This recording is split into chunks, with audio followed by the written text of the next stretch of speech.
Hey, Bridget, Craig hasn't filed his report yet, and we promised Reptile Roundup earlier in the season. He's your friend. You figure it out. Call him on Zoom. All right, give me a second. Hey, Craig. Hey.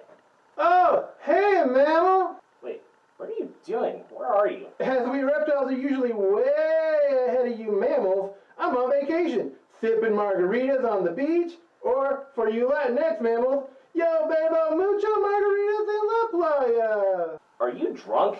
Drunk? No way! These margaritas are ticklish! Wait, ticklish? Yeah, you know, sort of like tequila, so they're tequila-ish. And don't worry, after about 20, you can't even taste the difference. That's what she said. All right, pull it together, man. You forgot to file your report. Can you get it in before the end of the episode? That's what she said, mammal. I'll get right on it.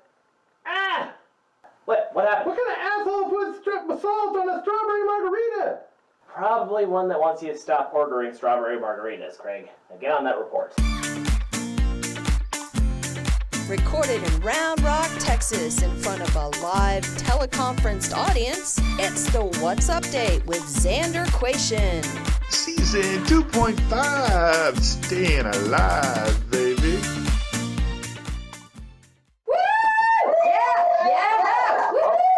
Oh, hey, welcome to the What's Update. I'm Xander Quation. Let's get started. The origin of the United Kingdom's largest chalk figure, known as the Cerne Abbas Giant, has been the subject of great debate for centuries. The 180-foot-high, club-wielding Cialis endorsement is carved into a hill near the village of Cerne Abbas in Dorset, England. More like club dual-wielding, am I right? At various points in history, it was believed that the figure depicted anything from a Roman homage to Hercules to a rather rude dig at Oliver Cromwell. A study carried out on behalf of the National Trust discovered that the artwork was likely created in the early medieval period, up to 1300 years ago. In that case, I think it is way past time for him to call his physician. After 27 years, 3 children, and more than 40 versions of Windows, Bill and Melinda Gates are divorcing. The Microsoft founder and his wife announced recently that, though the couple is splitting up, their $50 billion philanthropic foundation will continue. Some speculate that at the divorce finalization, they're going to slap Tattoo You on the turntable and play Start Me Up in reverse. Remember, kids, when God opens a door, it still takes 10 minutes to shut down Windows. Ellen DeGeneres has announced that she will be ending her long-running daytime television show. In the show's 18-year run, DeGeneres earned 32 daytime television Emmys and danced with famous people from Madonna to the Obamas. I guess that after nearly 20 years of trying to appear perky every day, Ellen decided that it would be kind of nice to do something else. Elon Musk announced that Tesla will no longer be accepting Bitcoin. Musk said that Tesla had concerns about the energy costs and fossil fuels used to power the computers that run Bitcoin, which some estimates put at more than the entire country of Argentina. Wow. Incidentally, fossil fuel is what Mitch McConnell calls his morning Ovaltine. To combat the dropping number of COVID-19 vaccinations, Ohio is thinking of giving the vaccinated the chance to win $1 million! Ohio's Republican Governor, Mike DeWine, recently proposed that the state give 5 people $1 million each for being vaccinated as part of a weekly lottery program.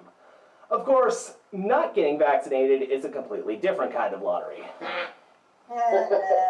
A federal judge denied the National Rifle Association's attempt to declare bankruptcy in Texas in order to escape a corruption lawsuit filed by the New York State Attorney General. Judge Harlan D. Hale said that if they tried something like this again, the court would replace NRA's chief executive, Wayne LaPierre, and appoint a trustee to run the organization. Judge Hale said, quote, "The NRA is using this bankruptcy case to address a regulatory enforcement problem, not a financial one." Not surprising, seeing how many NRA members use guns to address an erectile dysfunction problem and not a safety one. House Republicans voted to oust Liz Cheney, who had been outspoken about former President Dumpster Fire and the January 6th insurrection that we've been calling Don Ghazi, from her number 3 House leadership position. In a secret ballot vote, Cheney was replaced by Trump loyalist and Republican Elise Stefanik of New York. who campaigned as a moderate but quickly fell into goose step with the MAGA crowd. Stefanik pledged loyalty to Mar-a-Lago Mussolini, vowing to preserve unity in the Republican Party.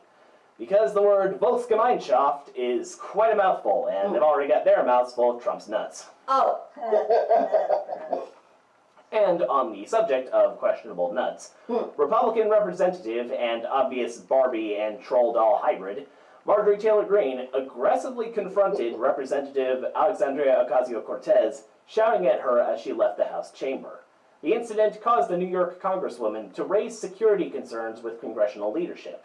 Greene said, quote, "She's a chicken! She doesn't want to debate the Green New Deal!" Apparently, Greene is banking on her status as reigning debate team champion at her local Chuck E. Cheese to save her in a never-gonna-happen matchup against AOC. Additionally, videos surfaced of Greene on her knees shouting through the mail slot of Ocasio-Cortez's congressional office, calling AOC a baby. When trying that trick to get her way another time, she was politely informed, "Ma'am, Golden Corral won't open for at least another hour." With the amount of bullshit spewing from this lady, I keep wondering if anyone has considered fitting her with a thicker mask. The Biden administration recently approved Vineyard Wind, the first large-scale offshore wind farm in the United States. The project is designed to create enough electricity to power 400,000 homes by building 62 turbines off Martha's Vineyard in Massachusetts. Now they just need to build one near Palm Beach, Florida. There's enough wind coming out of Mar-a-Lago to power the eastern seaboard. And speaking of things that create a lot of wind, we join our senior animal expert correspondent, Craig Stapleton Scales, in a segment we call Reptile Roundup. Craig? Reptile Roundup, it's time to put on a show. Reptile Roundup, there's stuff mammals need to know. What is up, mammals? Or should I say, ¿Qué pasó, mamíferos? There's good news for the world's rarest turtle.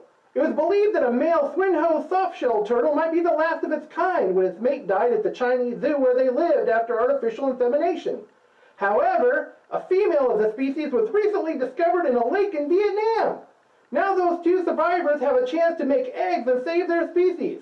It's like they say, mammals, love will find a lay.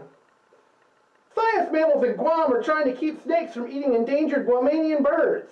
You say endangered, we say delicious. They designed a cylindrical baffle to keep the brown snakes from climbing up the trees and eating all the Micronesian starlings. They tested the device by putting it around a pole with some mouthies at the top and a brown snake at the bottom. Mouthies. While the science mammals were off doing mammal stuff, I guess, a camera recorded the snake wrapping its whole body around the baffle, like a lasso, and slowly shimmying its way up and eating those mouthies. The science mammals call this type of climbing lasso locomotion, because mammals aren't very creative. Hey. Not you, mammal, you're one of the good ones. I don't know about that Rex Kirby guy, though. Me neither.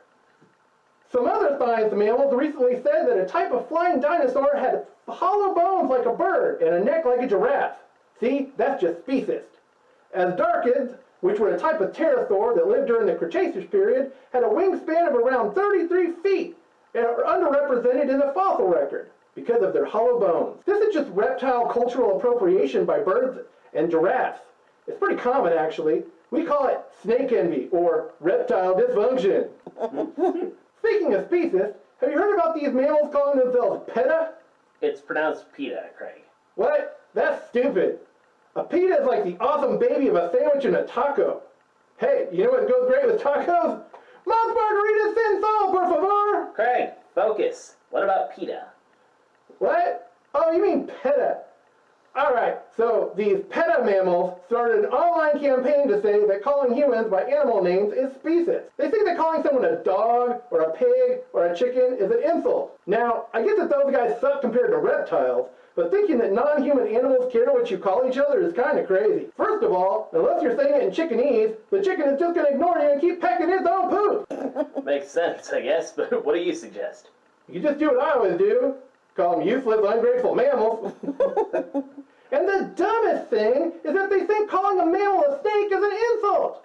Yeah, tough snakes. Who would want to be a snake? It's like they say, mammals, always be yourself. Unless you can be Batman. Or a snake. Have a great summer, mammals. Or should I say, que tengas un excelente